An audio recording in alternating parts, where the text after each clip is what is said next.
Please leave Nigeria alone, Joe. Yes. All right. Good afternoon, good morning, everyone. Welcome to the third edition of our HoaQ AMAs.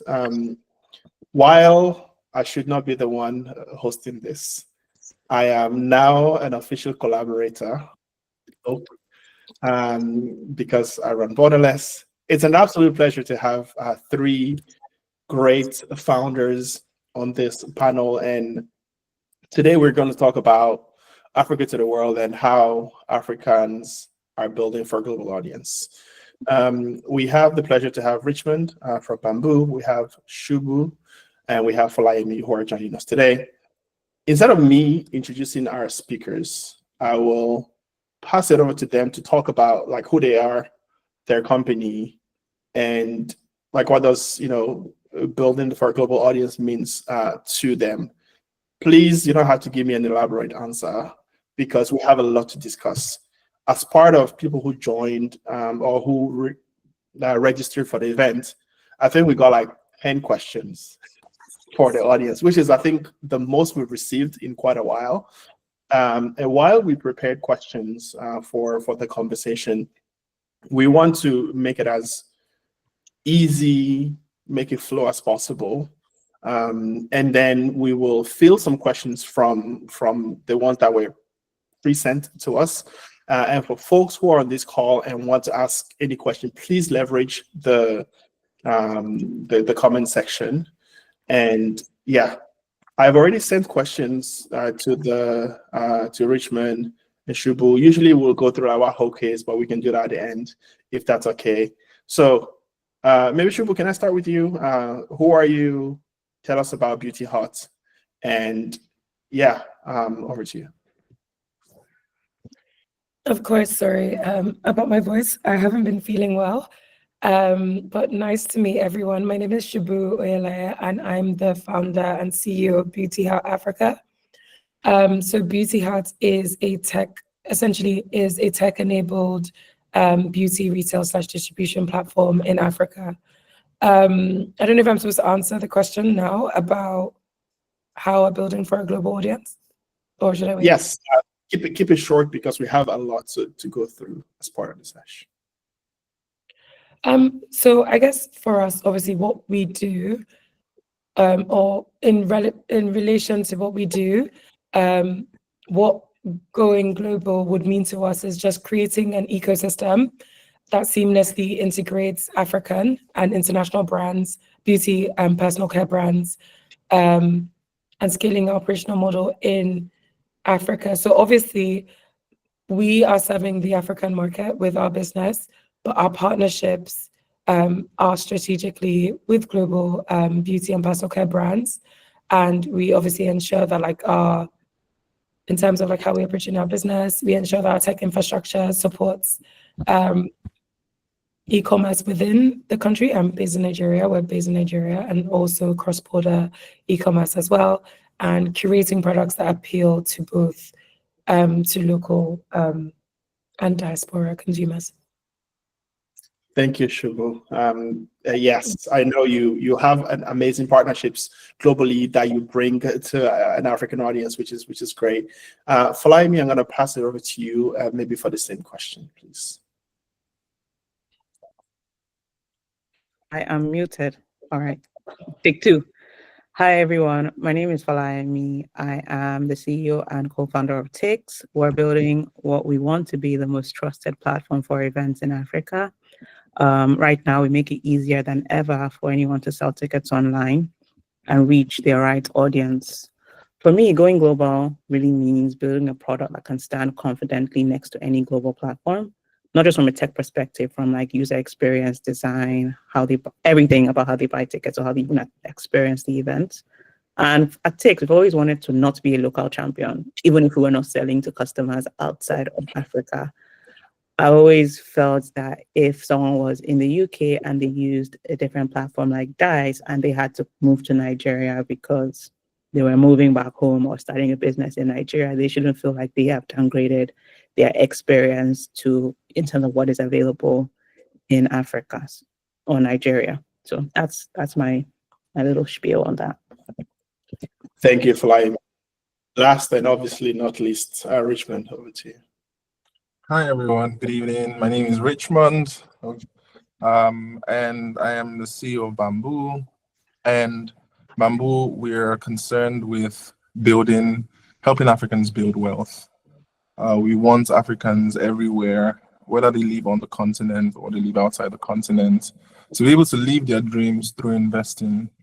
And that's really in the definition of how our mission is set up, is very global, because we want to ensure that Africans have the same experience that anyone will have if they were investing. The fact that you're African doesn't mean that you shouldn't have the same access, the same global access, and it also doesn't mean that what your experience of investing should have of a lesser standard in terms of user experience, in terms of security, compliance, than anyone else anywhere in the world. So that's really what going global means to us. It's building for Africans everywhere and giving them a global an experience that like she said, can stand par to par with any other platform globally, and also meeting global standards, because for our business specifically, there's a lot of, it's a regulated business, so there's a lot of standards to meet.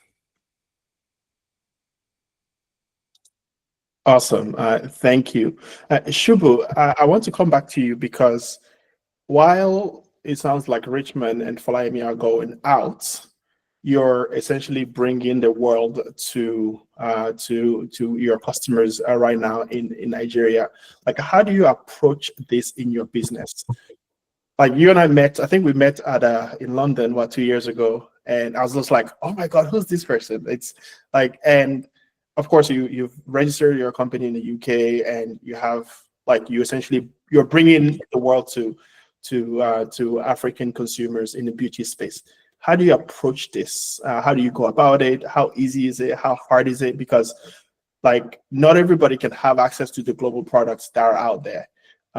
Like, can you tell us about, like, maybe your experiences of bringing the beauty world to Africans on the continent? So you mean like how we approach our partnerships? Just to make sure I've gotten that question correct. That's correct, yes. Okay, so one, it is difficult. But it's difficult for many reasons. But I would say what the issue that we were solving for we are solving for our beauty huts is access, right? The main issue.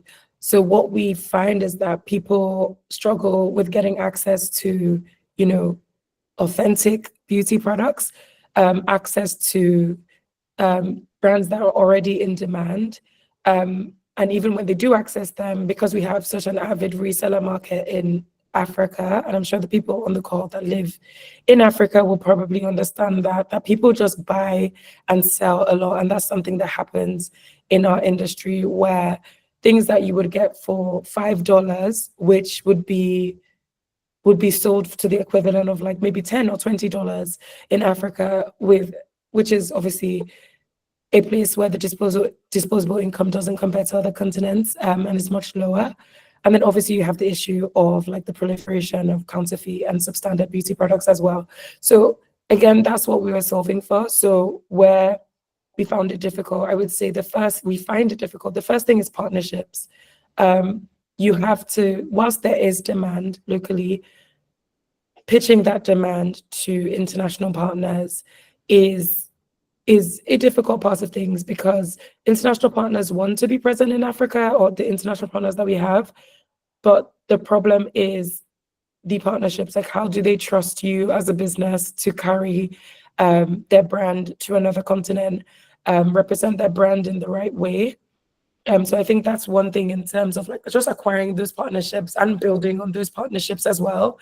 But that's something I would say that we've been able to do. It's been over a year, almost a year and a half of running beauty huts, and it's worked out quite well for us. I think that we've been able to show multiple brands what we can do, and more. We literally are launching brands weekly now in beauty huts, so that's been like a great experience. But I would say another thing that's difficult is obviously logistics as well. Like when you're importing products, there's the expense of that. But thankfully, obviously, depending on like the partnerships you have, you can work around that in terms of the part. I don't know if somebody asked the question, but you can work around that in terms of the partners. And then also, I think one thing that has been difficult is trade between African countries. It's actually a lot of times it's cheaper to actually ship to like the UK or the US than it is to ship to some other African countries. And obviously it's disappointing, but I think that as the need grows, things are constantly being fixed. So yeah, I would say the operations is a difficult part of it. Thank you. Yes, I mean, we've seen, like on the logistics part alone, we've seen a lot of local logistic companies fall, but also like just as you say, like getting products from outside to the continent can be a costly endeavor.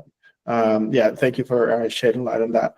Richmond, you've recently expanded to Canada, but it's not the first country you've expanded to. You are, as far as I know, you are in Ghana. I believe you had some operations in Kenya. Last time we spoke, you're looking at South Africa, and you launched coins in Canada. Like, how do you approach expansion from a teams and culture perspective? Because having worked in Africa myself, doing business in Nigeria is not business in Ghana, which sometimes people think it's the same, but it's not. Even when you push that to Canada, like how did you manage that process in terms of like having the right team, but also navigating the cultural nuances of these countries? Thanks. So I think for us it all boils down to when you decide to expand. We didn't expand into Ghana. I think it took us 2 years after launching in Nigeria to get into Ghana, and we only also just expanded into South Africa last year and Canada as well. And so from a team's perspective, I think over building over 5 years, we have built a strong team around different areas. Our remittance products, for example, that launched in Canada is an offshoot of basically our in-house remittance team, our ability to take local currency from Nigeria, convert it into USD and remit it in brokerage accounts, and having done that over 5 years and built great competence in doing that. And we got to the point where we're trying to diversify our revenue streams and also attract more Africans in the diaspora into our ecosystem so that we can serve them for investing products. It just made sense. So the team that really runs our coins product, for example, is our in-house remittance team, our in-house team that handles deposits, and the capacities that we've built over the last 5 years to be able to do that on a daily basis to the extent of millions and millions of dollars without losing customers' deposits. Is that capacity that we've extended in that way, and we just allow our best people to go after these global opportunities without destabilizing our core business, our core operations. And from a cultural perspective, I think there's a lot of learning. We are realizing there's a lot of learning in South Africa, for example. Very, very different market from Nigeria when you think about the diversity of that market, right? And when you think about even Canada as well. So as we go along, I think one thing that we're really good at is learning, failing, making mistakes, and using those mistakes to optimize and course correct. When we get into Canada, we're realizing that customer acquisition is very, very different from what it is in Nigeria or in our African markets. It's you have to figure out how to leverage communities, figure out how to leverage other things that bring you closer to your users than you typically maybe are used to. So I think it's really those two things, leveraging our internal team and the capacities that we've built, and also learning, the differences and learning and failing and going and not letting, the failures even stop you. Thank you. That's nicely done. It's great to hear that, it's all about the team and hiring the right people so that they can adapt as you scale. Folayemi, I want to talk about product. Again, you've expanded across multiple countries. Last time I saw you in London, you were, you had an event which your somebody used Tix for an event, which I attended, which was amazing. Like, how have you had to adapt your product as you expand? I know you have quite a big operation in Ghana, for example, and now in the UK. Can you talk about like that product journey from starting in Nigeria and then going to Ghana and now to the UK? All right. Thank you so much. I think I'll take this answer in two parts. I'll think about expanding in Africa and I'll think about the UK. Starting with Africa, our core product, I would say, across different markets in Africa is largely the same. But when we think about new markets, we think about behaviors in that market. And the one key behavior that's different, let's say from Nigeria and Ghana, is how people pay. In Nigeria, we really mostly all pay with bank transfers. More than 60% of the transactions on Tix in Nigeria are paid for with bank transfers. Then we have cards, USSD and other things. Whereas in Ghana, most of the transactions are paid for in mobile money. And the thing I feel that we understand really well for our business is making sure people can pay in as many different ways. We have up to 10 different payment methods that people can pay on Tix, because I want you to, when you come on Tix, be able to pay in your preferred way, because I'm only going to make money if you can complete that transaction. So if one doesn't work, I need you to be able to try another one and be suggested to try another one, or find something that is familiar to you. So if you are coming into Nigeria for December and you want to buy tickets to Wizkid's concert, there needs to be Apple Pay or accept your international credit card so you can do so. Whereas if you lost your card the other day, you need to be able to pay with bank transfer. And in Ghana, that's how we think about it. That's the most important way we think about it. But there's also some other product solutions that are more relevant to other markets that we would learn about and build in consultation with our customers in African markets. And in the UK, I would say right now, one of the ways we have chosen to explore it is we're focused on helping our African users operate globally and allowing Nigerians and Ghanaian creatives to export their talents to the UK. I think that our talent and the creative industries are things that Africa really exports really well. Like Shubu can maybe attest to this. There's many great Nigerian beauty brands that are selling globally. There's also many great African fashion brands that are exporting their things right from Africa. Many of them are even hosting pop-ups across the world. So we're not necessarily localizing our entire product for the UK or Europe. We're just trying to make sure that when our core users show up in those markets, the product still supports them fully. And this could also take into account like diaspora audiences, trying to build something that allows them to show up to their community in an authentic way, find people like them that want to attend the events they're putting on for sale. So in that market, our priority is really just helping creators export their experiences, export their talent. And yeah. Thank you. I didn't actually think about it that way, i.e. like enabling creators to export the talent globally. It seems like some people are using Tix in Nigeria and they don't have to go find a different way to do events when they go to the UK. Is that a right way for me to understand it? Yeah, and so many times you see like artists go on tour, but I would say people in the creative industry, people in the tech space, they may do a particular conference in Lagos, but they also want to do that conference in Nairobi. They also want to do that conference in London to, let's say, attract investors or founders, depending on the audience that the conference is for. So we see that a lot in the entertainment and creative spaces, and we also see it a lot in the tech spaces. So those two. Thank you. Folayemi, I'm going to stay with you. And this question is actually going to like all of you. It's about capital. I mean, we all know that like having access to international capital remains a challenge for African startups. Like, how did you position yourself for like to have access to local but also global and global capital? Okay. All right. So I think storytelling really matters, and you need to also help investors see the size of the opportunity, because there's not always a lot of data in Africa for them to see by themselves. So you need to be able to show them and tell them why. I also need to tell them why you're the best person to build it. Before I started Tix in 2017, and before then, I had a food blog in Lagos. Some people may know it, Drink Lagos. and that became eDrink Festival.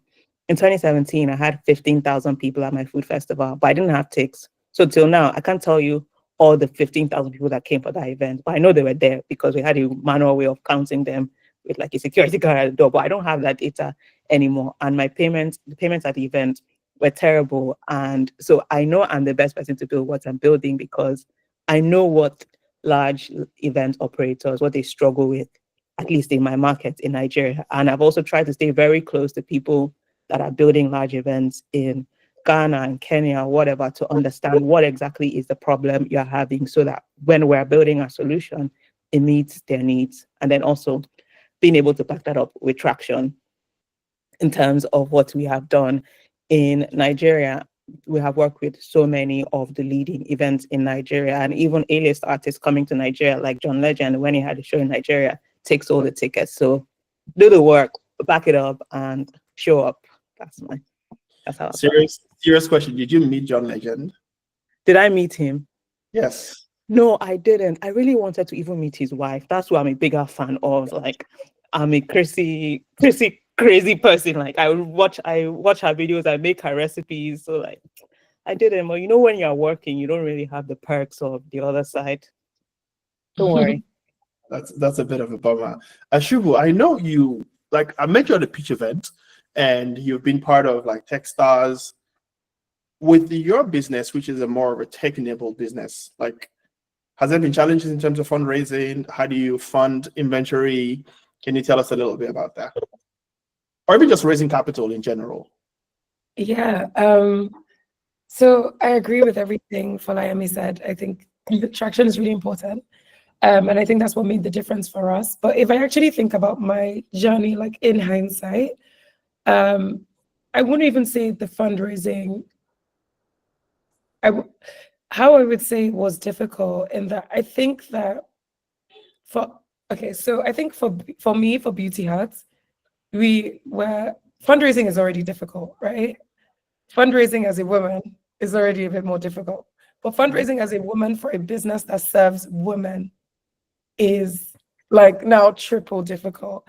So I think that when I started out, that was actually my first pitch event that we met at, like the first time I ever pitched Beauty Huts at all. And it was literally when I had literally just started the journey. But what was great about that is that the audience was basically majorly female, right?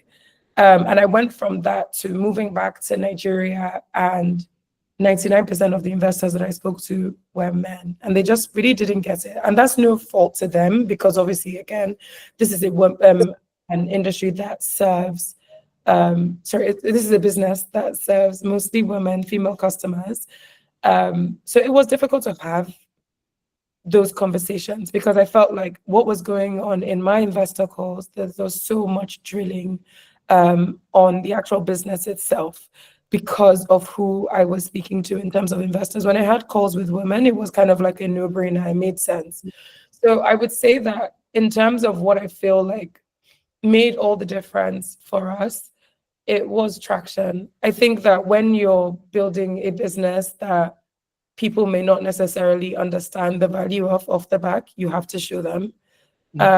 So when we got into Techstars and when we had started, I'd actually built the proof of concept for Beauty Huts, and that had quite significant traction. And that was really what was interesting to investors and just to people in general that I would speak to about building the business. And even now, we've actually only just started fundraising, and we went through Techstars, have a couple of angels, but we actually haven't raised a round yet. But then again, the reason why we have a lot of traction on our current round is because of the traction that we've been able to, get out there. So I think that in terms of what I would recommend for, like, I guess, startups and people building startups, it's like you just kind of need to do whatever you can do, businesses that can, to create revenue and then show that to investors that this is how. And obviously with Folayemi, you had your proof of concept with eDrink Lagos. I was one of those 15,000 people. Me too. I was actually there. Sorry, did you Didn't know. drag me on Twitter? Were you part of those that dragged me on Twitter? I That know, I year? know, I know. Okay, thank I'm you. not. You will find me in those type of streets. But yeah, I think that having that proof of concept, for me, it was a business called Skin Science that I had built before Beauty Hut, is really what made people understand and see what I was doing with Beauty Huts and the traction as well. Thank you, Shubu. Yeah, like traction is like now also as an entrepreneur, like I struggled to raise money last year. I went, built some traction. Fundraising is much easier now, which is a blessing. Richmond, I think when we talk about fundraising stages, you're slightly more advanced than everybody else. You're a Series A, meaning that like the metrics are different. How are you navigating this growth stage of your company? I don't know if you're fundraising, but like, what are your investors now paying attention to versus when you started 4 years ago? I think that's the very vicious cycle of being a founder, is that the same things apply. So now imagine the traction that you had to get right at the early stage to get that early funding. And obviously you're building your business because you want to be able to generate revenue at significant levels, to be able to have retained earnings and build a really solid business. But it remains the same. I think at my level now, it's the same thing, how fast you're growing. So there's intense pressure for you to continue to grow faster and faster, because investors obviously want to see that the business is doing well. And if you're even going to go back into the market to to try to acquire it, to get more funding, you need to be able to have that same traction, that same sort of traction happening within that growth stage that you are. So yes, it's the same thing. I think for us right now, we're not in the market, we're not fundraising, but what my investors care about is that we continue to grow. And I know that if I'm going back into the market, especially given the climate right now, given what has happened over the last few years, the numbers is what will speak, right? The numbers have to speak, and that's the challenge. So I think for young founders, just keeping your heads down and making sure that you're actually building a business. You understand that the revenue, the fundraising announcement is not the business.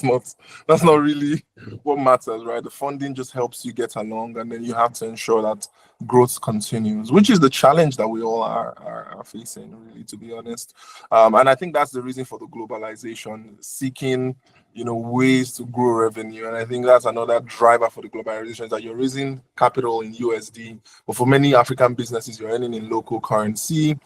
Your local market may not just be large enough to be able to achieve the kind of scale that you're aiming for. So you're looking for markets outside where you can leverage what you've built to attract customers and continue to grow. Yeah, maybe we can double down on the last part, which is like local currencies. How did the Naira devaluation affect your business?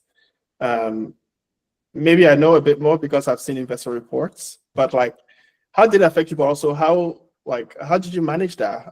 And did you feel pressured to have to expand because now you need to like diversify your base, or did you do other things? Absolutely. The biggest impact of that for our business is our customers themselves, because now the devaluation is really eating to their purchasing power. There's just not enough money available, or the same level of deposits. 10,000 naira that could get you this amount of USD 3 years ago is getting you less USD. So it's like you don't even have as much money to invest again as you used to. And that's the biggest impact for us, is that, hey, these are actually real people. And when you think about the impact of devaluation, it's not like we can look at the numbers, but for me, I see the numbers, and I see when things happen outside, I see how it really impacts my metrics, because the deposit numbers drop. They do. Wow. And when you talk to users, you understand that, hey, people just don't have as much purchasing power as they used to.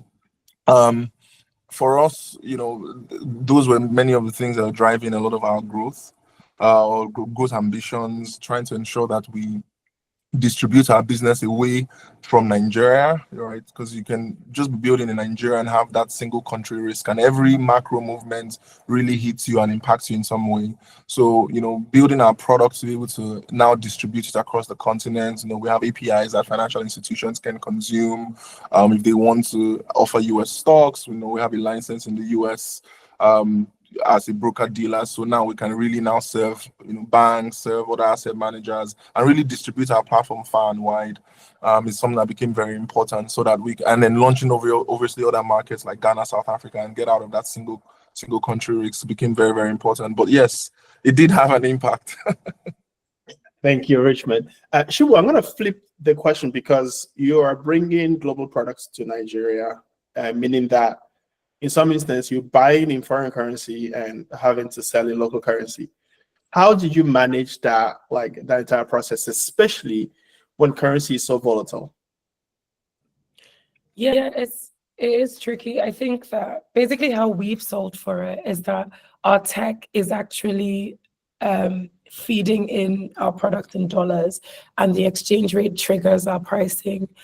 So essentially, as the exchange rate fluctuates, so does the pricing on our platform. So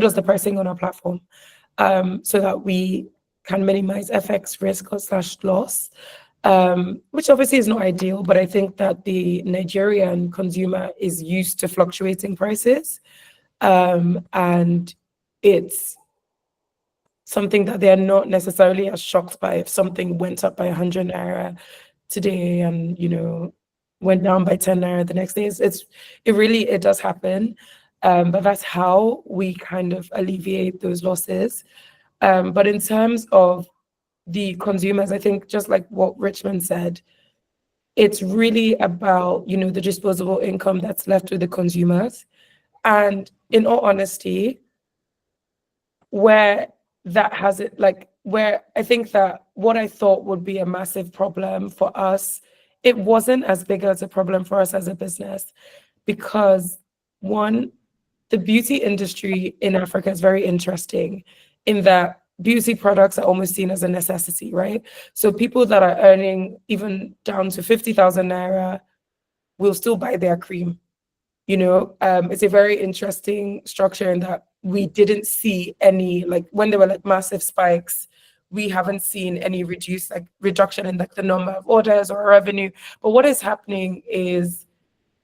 would say that's happening is that people are just looking to more local products as opposed to international products, or they're looking for cheaper products. So somebody that's buying a vitamin C serum is not going to say, because the currency devalued, I won't use vitamin C next month. What they're doing is they're just looking for a cheaper alternative. So we make sure that we have products across different pricing categories, so that knowing that when people are pricing down, we are still able to serve that customer, and we're not losing that customer by not having a range of price and product offerings that would serve people at different stages of their disposable income, different levels of disposable income. Amazing. Before we go to questions, I already see a hand up, and there's a lot of taps going there. I want to ask each one of you, what's next for your business? Shubu, since you have the virtual mic, what's next for Beauty Hub? Of course, you say you're fundraising. Please feel free to share more about your fundraise. But even what's next, meaning what does the next 12 to 24 months look like for Beauty Hub? Yeah, so I would say in terms of where we are now and what the next year looks like. So we've just announced our fundraise recently. We hit over $1 million in annualized revenue in just over a year. And that's with 53% contribution margin. So it was a great year for us. And basically what we're doing in terms of the fundraise is that we are expanding our B2B business, which we've kind of soft launched.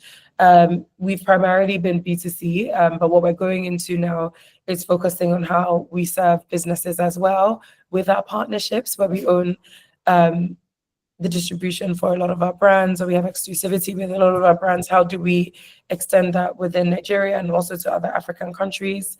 And then again, it's just to continue doing what we're doing, just making the products that people want and love readily available in the country, in the continent. Thank you, Shubu. Folayemi, what about you? You're now in the UK. What's next for TIX? All right.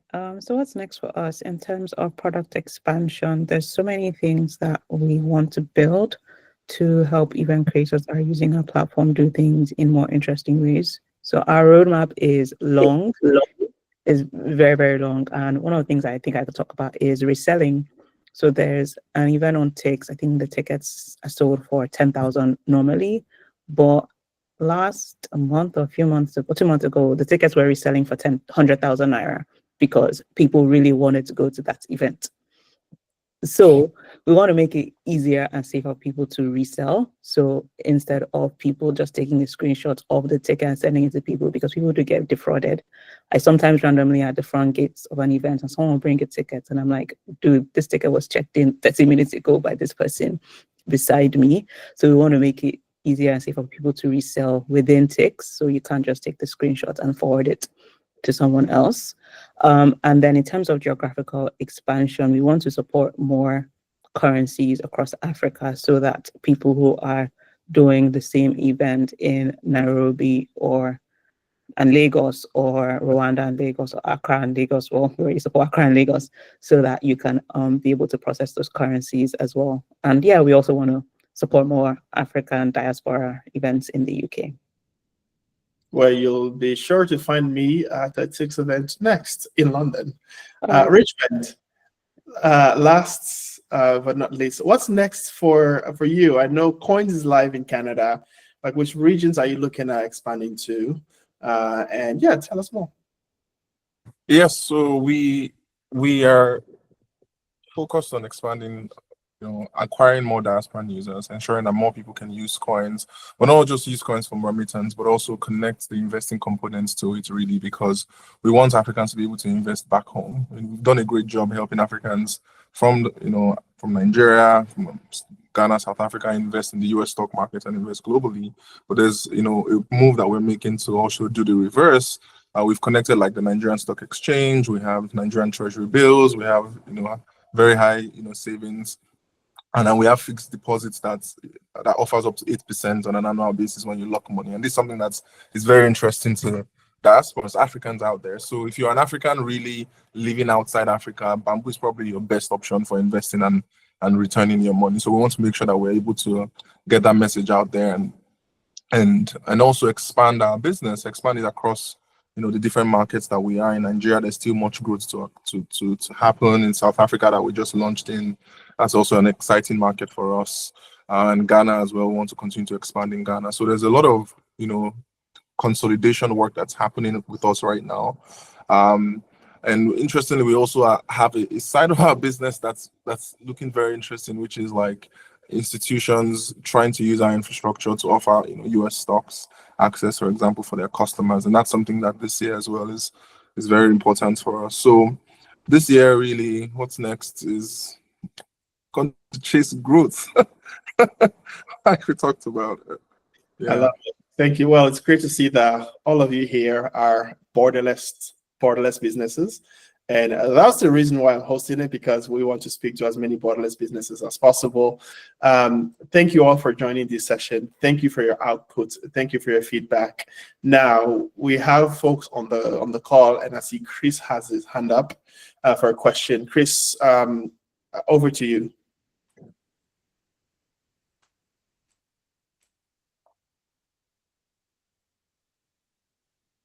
Chris, if you can hear me, you're on mute. You can unmute and ask your question, please.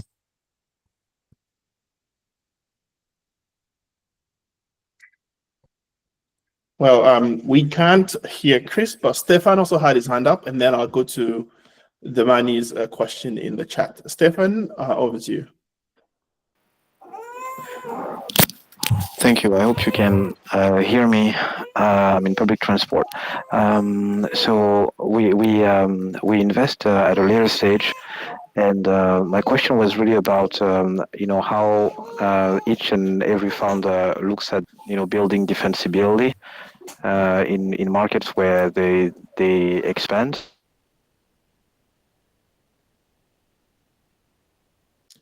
Stefan, I don't know if you unmuted yourself or you. Can you hear me now? We can hear you now. Oh, great.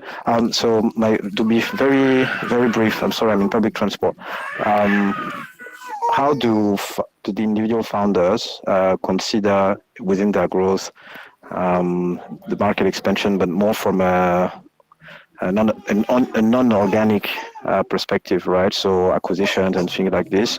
When they penetrate markets where there might be some other incumbents.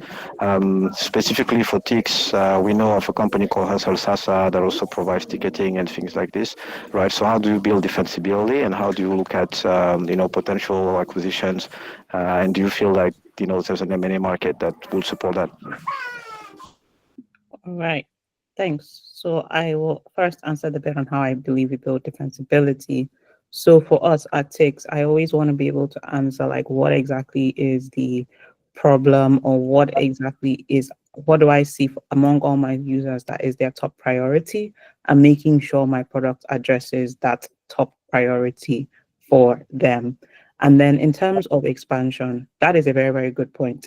How I want us to approach our expansion in Africa is definitely through mergers, acquisitions, partnerships. There aren't any markets the market where we are, oh gosh, I'm slurring my words. The current Africa market we're in, which is Ghana, I didn't see the need for us to do any M&A into that market at the time we entered that market. But there are some new markets that we are considering that definitely M&A in terms of partnering or acquiring another company that has users in that market that we find valuable, but let's say our product or our tech is more superior. So there will be that symbiotic relationship between the two. So that's definitely on our roadmap.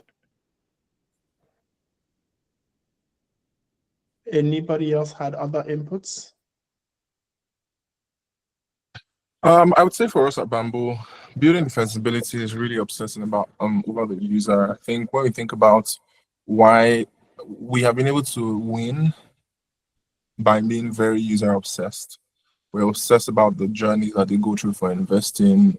I remember we were the first to launch like instant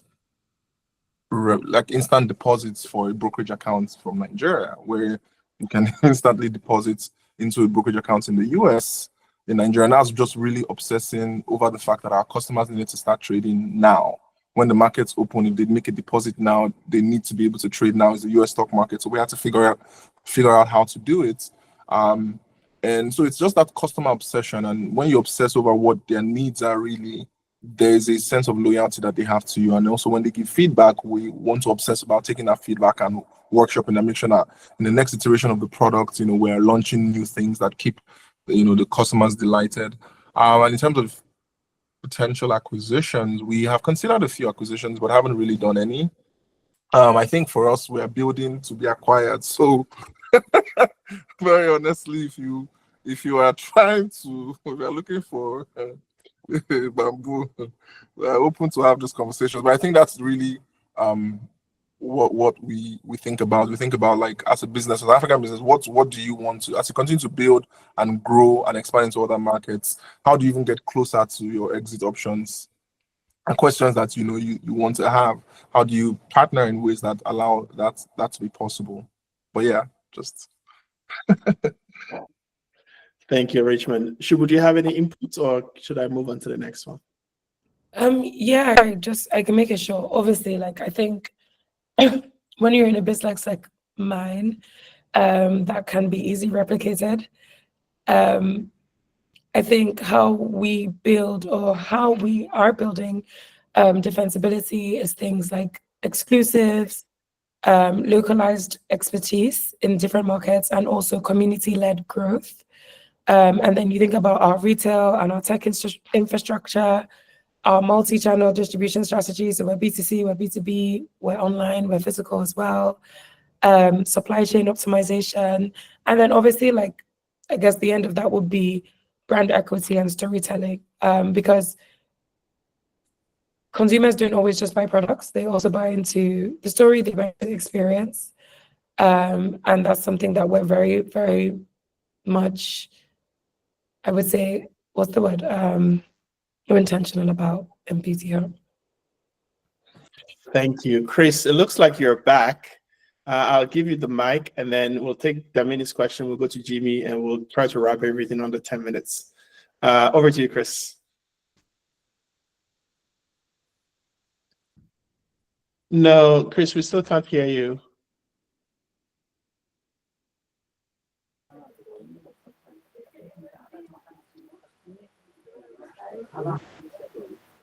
I don't think your AirPod is working. I think it's the mic. I think it's Maybe you probably. can type the question. Oh yeah, Chris, you can type the question if it's easier. While you're doing that, we have a question from Damini in the chat, which is, how have you navigated the regulatory framework in the new markets that you've entered across Africa, but also countries with heavy regulatory markets such as Canada and the UK? So, sorry, can I also jump in and just add clarity to that? Is that okay? Yeah. Yeah. So my background is legal, and kind of when we had that Brexit split here in the UK, there were a lot of implications from a GDPR perspective, and businesses kind of had to get in line with that. So I appreciate every country has their own kind of laws and regulations. So yes, I just wondered how that has impacted kind of the growth of your businesses. Yeah. Richmond, I So can I think I can answer that from my little perspective. Sure, Folayemi. All right. So first of all, we're not in a very heavily regulated industry, so that's nice. But because you spoke to data, that's something that to me process a lot of. And what we try and do is build for the strictest environment, so that will cover the rest. So by aligning, let's say, our data policies to GDPR, if we're good with the UK and Europe, we're definitely going to be good with Nigeria or the less strict environment. So that's just a simple way that we've been able to handle things like that. So for us, we are very, very, very heavily regulated. And the way we've approached it from the beginning has always been partnerships. When we got started in Nigeria, we didn't have the capitalization to be able to launch or even go after getting a license. So we had to partner with a local broker, and we launched Bamboo off the back of that license. As we've raised money and acquired, more capacity, we've gone after getting our own licenses. So in Nigeria, we have our license. In the US, we have a broker-dealer license. In South Africa, we're licensed by the financial authority. So in every market that we are in now, we get a license. And then when we're exploring like new markets as well, the first thing we want to do is to be able to get a legal opinion, right? You want to get a legal opinion from a lawyer to say, hey, this is what you need to do. And in that opinion, you want them to include what are the options for partnerships, or what types of partners, are available in the market. And that's what we typically do. So I think that's very, very important, getting a legal opinion and then being open to exploring partnerships, because partners bring their local experience, and they can also cover you when you have maybe shortfalls in terms of capital requirements, and with some win-win type arrangements, it works and you can move faster in that way. That's super helpful. Thank you. Joe, we did have another question here, but do you need to move on? Let's can I take Chris? I think Chris has been trying to come on. Can you hear me now? We can hear you now, Chris. Oh, fantastic. Wow. What a day. Thank you very much, and thanks for bearing with me. Yeah, great to meet you all. You guys are doing excellent work. I have a couple of questions. I think first one is directed to Richmond. So I'm quite happy to say that, I use Bamboo for investment. So, and that's really why, for me, it's boiled down to, so generally I invest in Nigerian stocks and in the government bonds. All right. But I don't do kind of foreign stocks or US stocks. And I have a key reason for that. And that's really the reason for my question. So instead I use Revolut. Okay, so I'm a Revolut Ultra customer. and I can do all of that trading, including crypto, for no extra fee. Why am I mentioning Revolut? Is because of the partnership they've got in place. So when I fly, because of Revolut, I have direct access to, some of the airport facilities and all that. So I was thinking, how do you build that in, given that, your targets, obviously, well, not just Nigerians and those in Africa, but, it's more widespread to the diaspora. And I think that this would be a great addition for your product. I want to see a reason why I should actually give up Revolut and, have all my investment stock packaged in Bamboo. Yes, can I follow you? Can we have a one-on-one session after the Sure, after yeah, we can catch up on explore that your probably. needs? No, but to speak more generally to the question, is that's exactly what we're doing right now. Our focus right now is on the diaspora and trying to allow and enable diasporans, Africans that live in the diaspora, to use Bamboo. And that's why I said I would love to talk to you. I'd love to learn, what your needs are. Imagine for Revolut, you don't trade the US stock market with any extra cost. Today, on Bamboo, we will charge you a trading fee. Maybe there are other ways that we can delight you as a user versus the cost and figure out how to bring your account over. But that's very interesting point, and thank you for raising it. Yeah. And to my second point, very quickly, apologies, or please bear with me. And this is just a general question for everyone, in case there is no, answer ready today, but it's just something to kind of ponder on. And that's the question around how do you determine when it's time to expand into another market? In terms of what's the inflection point? What are those key drivers or metrics that you hit that kind of, point you to the fact that think, yes, now we're ready? And I ask that because we know that sometimes some companies have grown very quickly to rapidly. And if you've heard from some of those founders, they would say, the biggest mistake we made was expanding too rapidly, or expanding too quickly. And I appreciate Richmond, for example, you say you operated for about a couple of years, 3 years before you moved into Ghana.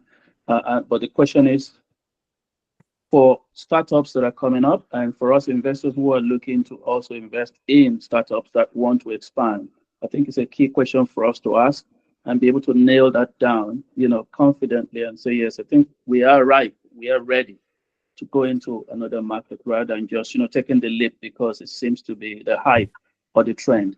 And secondly, there has been a move towards anti-globalization. I'm sure for those of us who are familiar with US politics, and European politics, and we can see the growth of the right-wing movement globally, actually, and it's all kind of focused on what we call protectionism. We're saying the whole concept of globalization. We even heard recently someone has marked that as failed, but we know it hasn't. Okay, but that's just one ideology. But all of these ultimately are going to have an impact. And I'm wondering, are you guys thinking about that in terms of your business and as you expand as a potential risk? And are you sort of, thinking ahead how you would put plans in place to mitigate that? Because it could just hit us anytime. Thank you. Sorry, I just wanted to understand the last bit of your question properly. To mitigate what specifically in terms of expansion? So we've got political risk. You could say it as political risk, but I want to term it as globalization risk. So we're all expanding into Europe, into America and all that, but we can see there's more countries trying to protect, their borders. America is focused on, that's what all of this tariff trouble is all about. It's about Trump wants everything to be produced in America now, and other countries want it to be produced in their countries because it's bringing manufacturing, it's bringing jobs, it's creating jobs. So, and that's why I said someone in Trump's government has already said globalization has failed, because for Americans, it's taking jobs away rather than bring jobs in. And with all of that, as we are thinking of expanding, are we also thinking of the potential risks around how this might impact going across borders? And Joe, for borderless, I think that this is probably a great point for you as well. Yeah, I think I understand your question. I think in the most general way, I can answer it in terms of expanding to business, expanding to other countries. I don't really think that businesses or startups do it for the hype. I think we do it more so for revenue reasons. And then when you look at acquisition, I think like Richmond obviously mentioned, like obviously building to be acquired.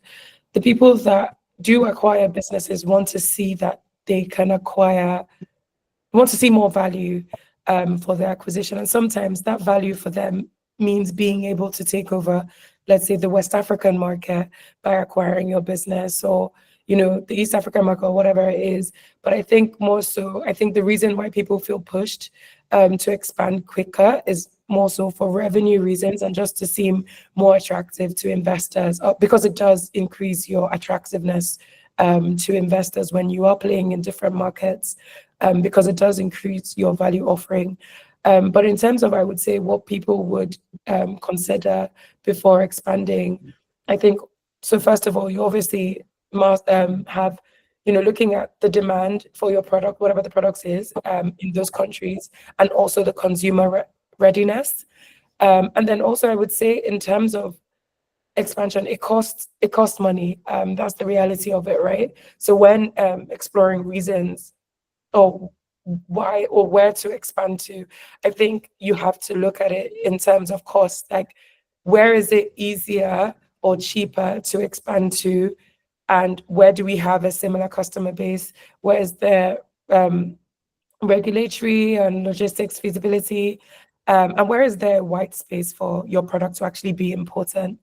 So I think, yes, it's one thing that I definitely think that people rush to, but there are countries, depending on the different products that you're selling, where there is a competitive advantage for you to expand at the given time that you're expanding, because of how easy it might be to expand or how similar the markets are. Like, I know Tix is in Ghana, and you said you didn't see the need to acquire a business because it might be easier, I guess, for a business like Tix to be able to come into that market and, acquire customers easily. And that expansion may not have cost you a significant amount of money. Say you wanted to expand to South Africa. I think that it's more so just having a comparative mindset when you're making those decisions.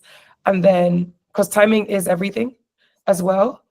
And then also in terms of like mitigating risk, I would say, obviously, each country has their different laws and stuff like that. So just like Richmond said, just making sure you have the right legal partners, making sure you have like multi-currency pricing. There's just so many things that you can do to mitigate for that. And also, like, for us, because we do plan to expand, we look at it in that, yes, we can expand Beauty Hub, but like the products that we will sell in different markets will be specific to those market demands, as opposed to bringing the same things in every Beauty Hub that does exist in the future.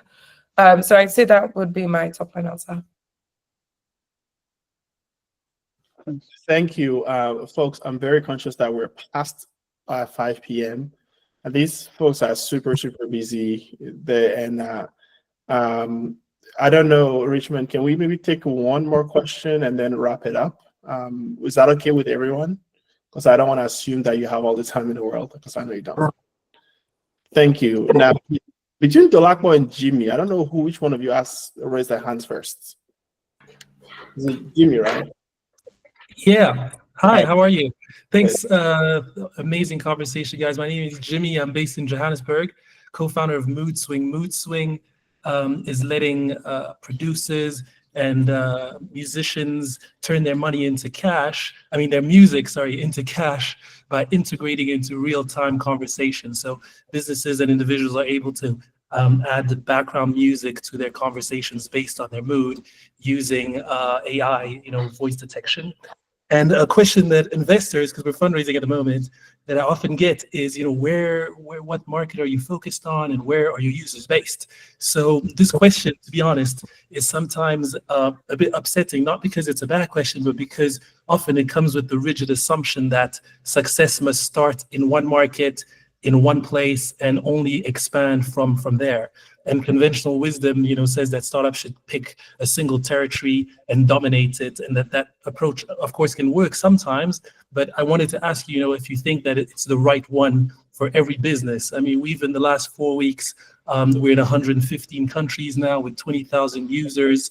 And music doesn't respect borders, really. So I just wanted to ask you, what you think about how one should answer that question, and maybe give me some advice on this idea that one needs to just focus on one place first before expanding to others.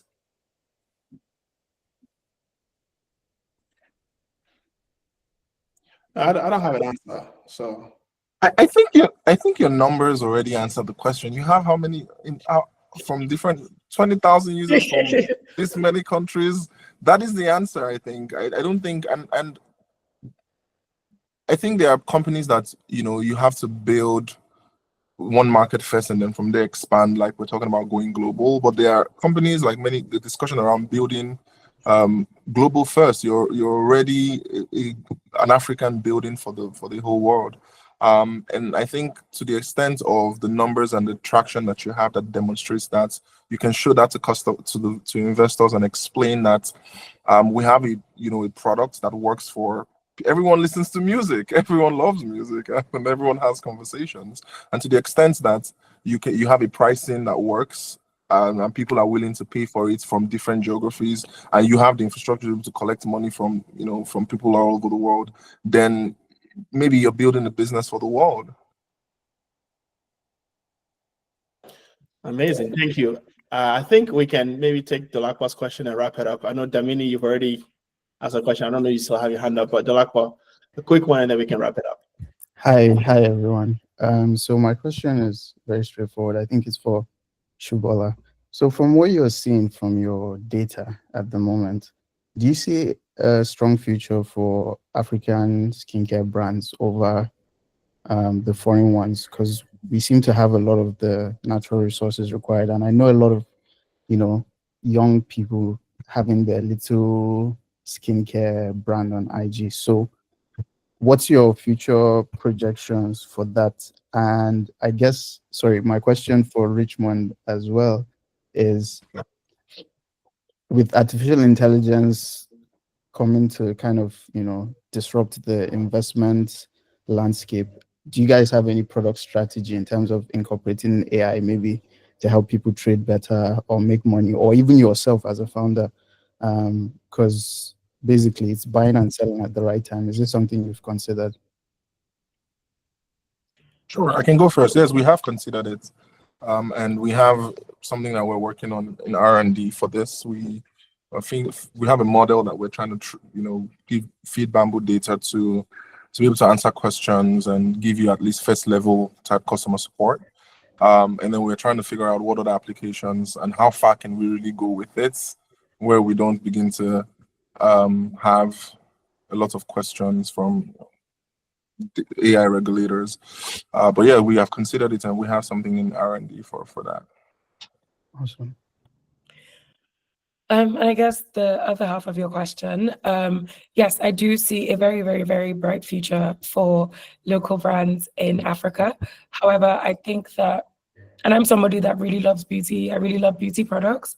But when I was looking in terms of like the problem we have and the reason why those businesses have issues scaling is because the infrastructure has not been built. And what Beauty is trying to build is the infrastructure. So I think this is true for every business and industry, that you can have great products, great things, but if the infrastructure is not there, you cannot scale the industry. And what Africa is suffering is from, at least in the context of beauty huts, is a lack of infrastructure in our industry, in the beauty industry. And that's not just from, there's distribution is a huge part of infrastructure, but there's also manufacturing, right?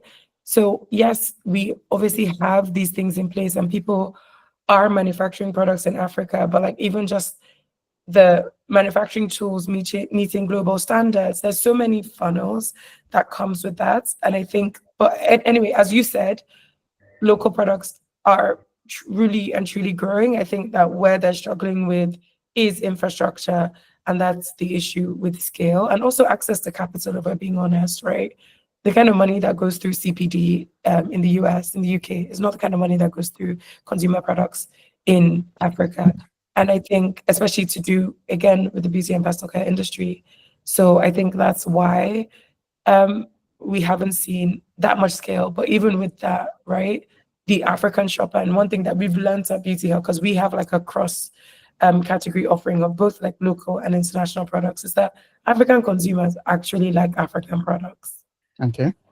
That's really what it is, right? We sell loads of African products a day. Most of our baskets, if you like look at our baskets, most of our baskets are across like African and international products. So whilst somebody might get their cleanser, you know, from an international CeraVe or whatever, you know, the moisturizer might be like what they prefer is shea butter. You know what I mean? Because the African brands are building for African consumers as well. So I think that as the infrastructure improves, the scale would also improve. Thank you. Well, thank you all. And on that note, we will call it a day. Richmond, Shubu, Folayemi, thank you so much for making the time, not just to answer my questions, but also answer the questions of the audience. I'm super, super grateful. Amazing to see the business all of you are building. And just for folks who don't know, HoaQ as a collective has invested in Bamboo and Tix twice each. And we're very lucky to be on the cap table. And Shubu, I'm sure that Folayemi will be reaching out to you soon, since I remember we talked about your fundraising in the past, but it didn't happen. So I think this is the right opportunity to learn more about your business. And yeah, for everyone else, I thank you for making time to join our AMA. We do this every month, every last Thursday of the month, where we invite great founders, industry experts to come and share knowledge about their business and what they're doing. And as for me, I'm Joe Kinvey. If you don't follow me on LinkedIn, you should, because I have a lot to say. And yeah, I'm also building a business called Borderless, which is infrastructure for collectives. And hopefully in the future, I'd love to see a bamboo collective so that more of the diaspora can invest across Africa. And I don't know if we can get a Tix collective anytime soon, but Folayemi, you and I will talk. And yeah, hopefully more and more people will learn about your businesses as well. Thank you. Enjoy your evening, and I will pass it over to Folayemi to wrap us up. Okay, thank you everyone for joining us this evening, morning, afternoon, wherever you're dialing in from. Like Joe said, we do this every month, so you can go and watch our previous AMA sessions on YouTube. Just check for HoaQ Club on YouTube and you'll find the previous sessions there. And if you would like to pre-register for the events that are coming up the rest of the year, just go to our website, hoaq.co, go to HoaQ events, and then you can just apply. Sorry. You can just register for all our upcoming sessions, both in person and virtual sessions that are going to happen this year. So for those of you that are members of HoaQ, my community members, we have 3 new deals that are up on platform right now. We have Regulon.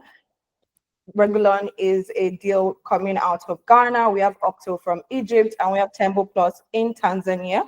You can go on platform, just log into your account, and you'll be able to see the memos and meet the founder session recordings and also the demos on platform. And if you have any questions, just use the dedicated Slack channels for those questions.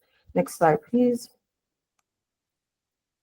We also have a real estate community that just closed on its second apartment in Nairobi. So right now we have 2 apartments in Nairobi and currently fundraising for the 3rd one in Cape Town. If you would like to join this channel or this community rather, the link will be posted just right here. Thank you very much. Our first property in Nairobi is already live on Airbnb, so you can go on Airbnb and find it and stay if you're around the area. Next slide. Borderless. I feel like Joe has mentioned a lot about Borderless, and to be honest, I would like Joe to speak on Borderless because Borderless is Joe's new baby. So Borderless is an infrastructure for communities like HoaQ, Diaspora's House, and other collectives. They provide community management tools, compliance, KYC, fund collection, and disbursement tools in just one platform. Joe has been fundraising for Borderless for a minute and is now 80% closed. And if you're interested, just reach out to Joe, or if you would like to Tech Borderless one is once it's live, just reach out to Joe and he'll be able to provide you with more information on that. You can also follow Borderless on LinkedIn, Twitter, and Instagram, X and Instagram. Next slide, please. We have a $5 million fund that is currently fundraising, and we've started to put money into startups. This one is led by Oyeleye Odumosu, and it is a $5 million fund with the aim to invest in founders who are building tech and tech-enabled startups for Africa and diaspora. So if you want to learn more about our fund, you can just reach out to Oyeleye Odumosu, and she'll give you more information on that. Next slide. Thank you guys so much for joining us today. I hope to see all of you again next month. The lineup for next month is insane, by the way. I'm just going to drop this here. It's insane. And I can't wait to see you guys. Thank you so much. Thank you, Richmond. Thank you, Shubu. Thank you, Folayemi. And thank you, Joe. Thank you, everyone, for joining. Thank you all. Thanks for having Thank you us. for Bye. Thank you.